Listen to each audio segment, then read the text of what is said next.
नमस्कार दोस्तों, सफलता हर किसी के लिए महत्वपूर्ण है। सफल होने के लिए इंसान क्या कुछ नहीं करता, कितने तरह के सपने देखता है। ऐसे ही कुछ सपनों के साथ एक लड़का पैदा होता है बेंगलोर में, जिसका नाम है बायजू रविंद्रन। ये लड़का 2007 में एक सपना देखता है कि हमें हर घर में एजुकेशन को पहुंचाना है, और 2007 से लड़का एजुकेशन की फील्ड में काम करना शुरू कर देता है।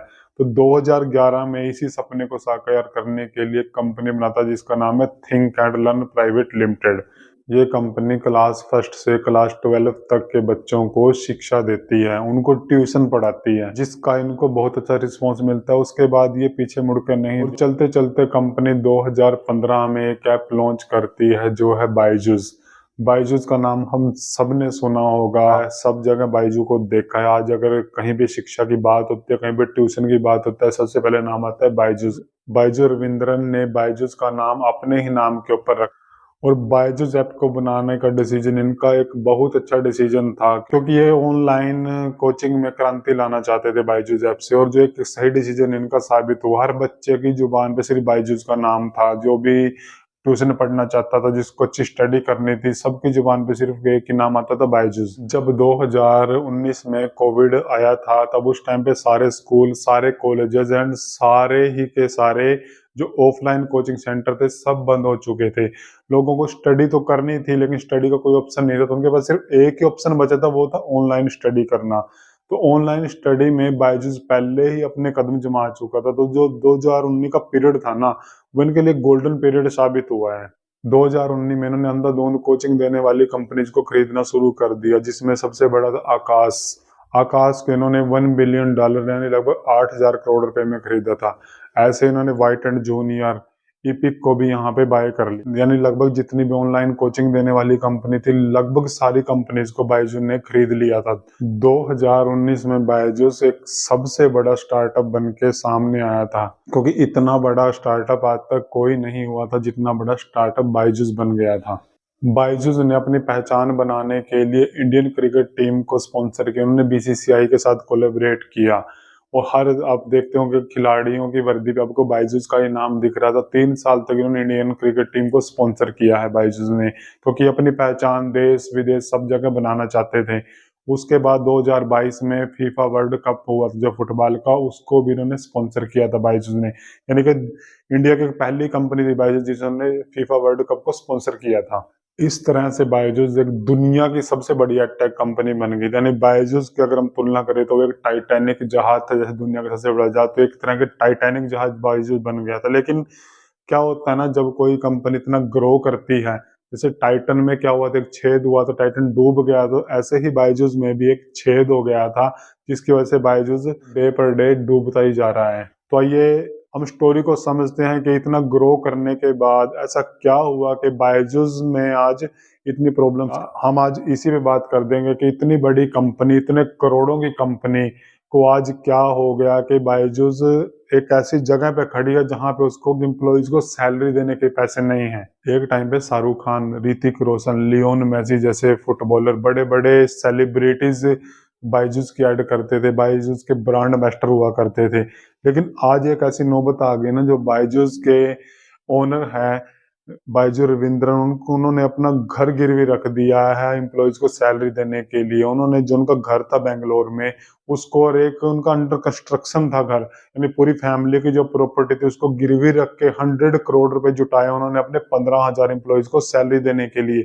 ऐसा क्या हुआ बायजूस के साथ आज के बायजूस इतनी प्रॉब्लम में है? जिस इंडियन क्रिकेट टीम को बायजूस ने स्पॉन्सर किया था, आज वही बीसीसीआई बायजूस के खिलाफ दिवालिया कार्रवाई शुरू कर चुकी है, क्योंकि बीसीसीआई का आरोप है कि उन्होंने 158 करोड़ की पेमेंट में चूक की है। इस पेमेंट का नोटिस बायजूस को 6 जनवरी को भेजा गया था। बायजूस के साथ 3 बड़े इंसिडेंट हुए हैं। सबसे बड़ा है, जिनका सबसे बड़े इन्वेस्टर है प्रोसेस, उसने बायजूस का जो मूल्यांकन है 2019 में था, जो $22 बिलियन था, उसको घटाकर उसने $3 बिलियन कर दिया, यानी लगभग 85% इसकी वैल्यूएशन घटा दी है। 2023 में ईडी ने बायजूस के हेड ऑफिस में छापा मारा, जिसमें ईडी ने बायजूस के ऊपर 9,000 करोड़ से ऊपर का फेमा के उल्लंघन करने का आरोप लगाया। देखिए फेमा क्या है, 1999 में फॉरेन करेंसी फ्लो को कंट्रोल करने के लिए कानून बनाया गया था फेमा, जिसका बायजूस ने उल्लंघन किया, इसलिए इसके ऊपर 9,000 करोड़ से अधिक का नोटिस ईडी ने भेजा है। और एक जो सबसे बड़ी दुर्घटना बायजूस के साथ घटी है वो है गुरुग्राम में, जो बायजूस का ऑफिस था, जो ऑफिस का ओनर था, क्योंकि ऑफिस रेंट पे था, ओनर ने ऑफिस को ताला लगा दिया और सब एम्प्लॉयज को वहां से भगा दिया है। और दूसरा क्या हुआ, जो वहां पे लैपटॉप पीसी थे ना, उनको भी जब्त कर लिया गया। यानी इतनी बुरी हालत में है बायजूस आज की डेट में। देखिए एडिटेक का जो समंदर है ना, उसमें बायजूस एक सबसे बड़ा जहाज है, लेकिन इस जहाज में अब छेद हो गया है। उसके पीछे का रीजन है क्योंकि दो जो जो 2019 में इनका गोल्डन पीरियड था ना, उसमें इन्होंने अंधाधुंध कंपनियों को खरीदा है। कोई भी कंपनी चाहे वो लॉस में थी चाहे प्रॉफिट में थी, इन्होंने सबको बाय किया है। सबसे बड़ा रीजन इनका फेल होने का यही था, क्योंकि उस टाइम पे बड़ी बड़ी कंपनीज को खरीदने के लिए इनको चाहिए था फंड, और फंड इन्होंने अरेंज $1.2 मिलियन का कर्ज लिया था। और यही वो फैसला था जिन्होंने इस टाइटैनिक जहाज में छेद कर दिया। उसके बाद क्या हुआ, जब 2019 में लॉकडाउन था, उस टाइम पे तो सब ठीक चल रहा था, बिजनेस अच्छा आ रहा था, सब कुछ ठीक था, सब लोग सिर्फ बायजूस से ही स्टडी कर रहे थे। बट जब 2020 में आराम आराम से स्कूल खुलने शुरू हो गए, कॉलेज खुलने शुरू हो गए, जो ऑफलाइन इंस्टीट्यूट थे वो खुलने शुरू हो गए, तो बायजूस का ना बिजनेस वहां पे कम होता चला गया। तो वहां पे क्या है ना, रिवेन्यू घट गया। अगर 2019 से 2020 का जो इसका रिवेन्यू था, अगर उसको कंपेयर करें हम 2020-21 से, तो लगभग जो टोटल बिजनेस उसमें 230 करोड़ रुपए कम थे। आइए पहले एक रिपोर्ट देखते हैं प्रॉफिट मार्जिन रिसर्च के हेड अविनाश गोरक्षकर की, वो बायजूस को लेके क्या बोल रहे हैं। तो देखिए क्या है कि इतनी बड़ी कंपनी है, लेकिन जो लेटेस्ट फाइनेंशियल डेटा है वो अभी तक प्रेजेंट हुआ नहीं है। जो रिपोर्ट्स आए हैं इसमें एक बात तो क्लियर है कि मेरे ख्याल से FY21 या 22 तक ही नंबर्स अवेलेबल है। उसके बाद तो अकाउंट्स बिल्कुल फाइनलाइज नहीं किए। तो ये एक बहुत बड़ी लैप्स है, और मैं तो समझता हूँ कि बहुत सरप्राइजिंग है कि इतनी बड़ी कंपनी है लेकिन अपने अकाउंट्स अगर वो टाइम पे तैयार नहीं करती तो इसमें कहीं ना कहीं तो प्रॉब्लम है। अभी ऑडिटर का रिजाइन होना ये भी थोड़ा सा एक चिंता की बात है, क्योंकि देखिए जब भी ऑडिटर रिजाइन होता है तभी लोगों को डाउट होता है कि आंकड़े सही है कि नहीं। नॉर्मल जो अकाउंटिंग रूल्स होते हैं उनको कहा गया है कि आप रिवर्स करिए, एक्चुअल रेवेन्यू दिखाइए, एक्चुअल प्रॉफिट दिखाइए। तो मुझे लग रहा है कि देखिए ये सारी बातें एक बात को पुष्टि देती है कि ये ग्रुप में बहुत गड़बड़िया गड़बड़िया है। जो ब्रांड वैल्यू पहले थी बाइजू की और अभी अगर हम देखें तो उसमें जमीन आसमान का फर्क है। और सबसे बड़ी बात, ये ज्यादातर अपने इक्विटी बेच के अपना गुजारा कर रहे हैं। तो ये डेफिनेटली चिंता की बात है, क्योंकि अभी वैल्यूएशंस अभी हर साल हम देख रहे हैं कि उसकी कटाटली कंपनी की हालत काफी खराब है, क्योंकि एक तरफ तो कर्जा बढ़ गया है, डिफॉल्ट हो चुके हैं, और कहीं ना कहीं देखिए मुझे लग रहा है कि मैनेजमेंट कोशिश कर रहा है कि डिफॉल्ट को बचाने के लिए वो इक्विटी एक्सचेंज पे दे रही है। हालांकि वैल्यूएशन 3 साल पहले और अभी आप देखोगे तो वैल्यूएशन भी बहुत निचले लेवल पे आया है। तो ये एक क्लियर संकेत है कि ऐसा ही चलता रहा अगले 2-3 साल के लिए तो मैं समझता हूँ कि कंडीशन बहुत खराब होगी। इनफैक्ट देखिए बायजूस को चलने के लिए हर महीने 150 करोड़ रुपए चाहिए, तो 150 करोड़ रुपए खर्च करने हैं अपने आप को चलाने के लिए, लेकिन जो उसकी अर्निंग वो सिर्फ 30 करोड़ है।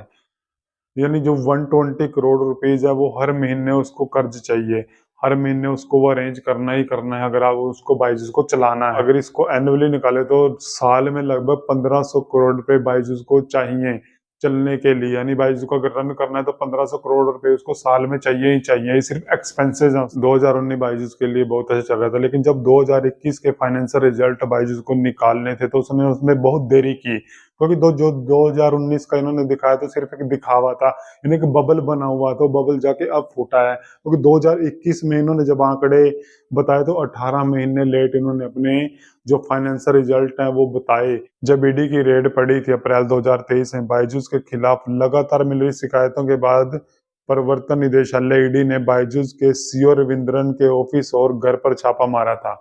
ईडी के मुताबिक company think and learn private limited ने वर्ष 2020-21 के बाद से वित्तीय खाता तैयार ही नहीं किया, कि इन्होंने बैलेंस शीट ही नहीं बनाई है।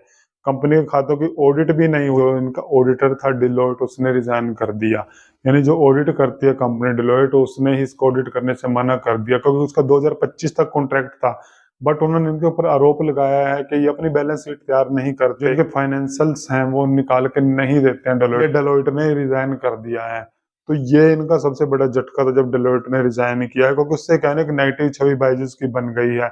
अब बायजूस को प्रॉब्लम कहाँ पे आ रही है, देखिए बायजूस क्या, जितनी भी स्टार्टअप कंपनीज अब आएंगे उन्हें सबको प्रॉब्लम आने वाली है, क्योंकि जो इन्वेस्टर का ट्रस्ट एक बार लॉस हो जाए ना तो वो इतनी जल्दी दोबारा ट्रस्ट बनता नहीं है। क्योंकि बायजूस को या तो अपने जितने एसेट्स हैं सारे बेचने पड़ेंगे, तब जाके बच सकती है। अगर ये सोच रहे हैं कि हम बिना बेचे कंपनी को चला लेंगे तो वो पॉसिबल नहीं है। आज घर गिरवी रखा है, गिरवी रख के सैलरी दे रहे हैं, बट आप ये सोचिए कि आने वाले टाइम में बायजूस फंड का अरेंज कहाँ से करेगा, क्योंकि इन्वेस्टर तो पैसा लगाने वाले नहीं है, क्योंकि एक बार नाम खराब हो जाए तो कोई इन्वेस्टर पैसा नहीं लगाता है। इक्विटी बेच के कब तक ये इसको रन करते रहेंगे, कब तक इसको चलाएंगे? इक्विटी बेच के लंबा नहीं चल पाएंगे। और जो रिपोर्ट्स निकली है ना, उसमें साफ साफ ये दिखाया कि जो 2019 में इन्होंने किया वो सिर्फ दिखावा था। क्या जरूरत है इतने बड़े बड़े एक्सपेंस करने की, जब हमारी अर्निंग इतनी नहीं है, हम एक्सपेंस कर रहे हैं। हम बड़े बड़े स्टार्स को, बड़े बड़े सेलिब्रिटी को ब्रांड एम्बेसडर बना रहे हैं, भैया करोड़ रुपए उनको देना पड़ता है। इंडियन टीम को स्पॉन्सर कर रहे हैं, फीफा वर्ल्ड कप को स्पॉन्सर कर रहे हैं, तो ये सारे एक्सपेंसेस थे ना। अब देखो क्या है ना, इस फील्ड में एक्सपेंसेस बहुत ज्यादा, तो कोई टीचर हायर करने हैं उनको, फिर जो लॉस प्रॉफिट वाली कंपनीज है उनको हायर कर लिया, तो उसके लिए फंड तो एक लगा ना। उस टाइम पे तो अरेंज कर दिया, कंपनीज थी, जो इन्वेस्टर थे जो, उन्होंने भी पैसा लगा दिया, क्योंकि सबको पता था कि एक अच्छा चल रहा है। दिखावा, क्योंकि दिखावा कर रहे थे, कंपनी अच्छा चल रही थी, उस टाइम पे उन्होंने भी अंधाधुंध पैसा लगा दिया। बट आज क्या है ना, उनको भी डर सता रहा है कि उनका जो पैसा लगा है वो वापस मिलेगा नहीं मिलेगा। इन्वेस्टर का भरोसा बाइजूस ने पहले ही तोड़ दिया, तब इन्वेस्टर तो कोई पैसा लगाएगा नहीं। तो फॉरेन के इन्वेस्टर, उनको इंटरेस्ट तक इन्होंने पे नहीं किया है। 350 करोड़ रुपए का केस आज भी चल रहा है कोर्ट में, जो अमेरिका में है। आज भी भुगत रहे हैं बाइजूस, आज भी इन्वेस्टर उसको भुगत रहे हैं बाइजूस को, यानी कि पैसा नहीं देना है, लेकिन केस इन्होंने कर रखा है। एक कानूनी लड़ाई बाइजूस आज लड़ रही है। तो जब इतनी बुरी स्थिति हो जाए, कोई इन्वेस्टर पैसा नहीं लगाता है, तो यहाँ पे बाइजूस को दिवालिया होने में कोई ज्यादा टाइम नहीं है, क्योंकि इसके बाद कोई एसेट बचता ही नहीं है कि बाइजूस बेचे, क्योंकि रन करना है फिर तो चाहिए ना कैश। और जो बच्चे यहाँ से कोर्स ले रहे हैं, लगभग 70,000 अराउंड जो एवरेज निकाली गई है, 70,000 रुपीज पर स्टूडेंट उन्होंने पैसा दिया। अगर बाइजूस यहाँ पे दिवालिया हो जाती है तो इनको वो पैसा भी स्टूडेंट्स को लौटाना पड़ेगा। अंत में यही कहना चाहूंगा कि लड़के ने सपना बहुत अच्छा देखा 2011 में, और सही डायरेक्शन पे था, वो सही प्लेटफॉर्म पे चल रहा था। बट क्या है ना, जब ओवर दिखावा करना पड़ता है, जब वो ओवर दिखावा करते हैं, दिखाते हैं अपने आप को कि हाँ हम ही सब कुछ है, तो वहां पे सोचिए एक बार कि हम कर क्या रहे हैं।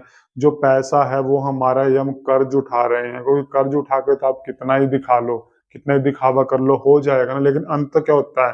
अंत ये होता है जब बाइजूस को हो रहा है, क्योंकि हालत बहुत गंभीर है। आपको क्या लगता है कि क्या होगा बाइजूस के साथ, क्या हो सकता है और क्या सोल्यूशन हो सकते हैं? आप लोग कमेंट में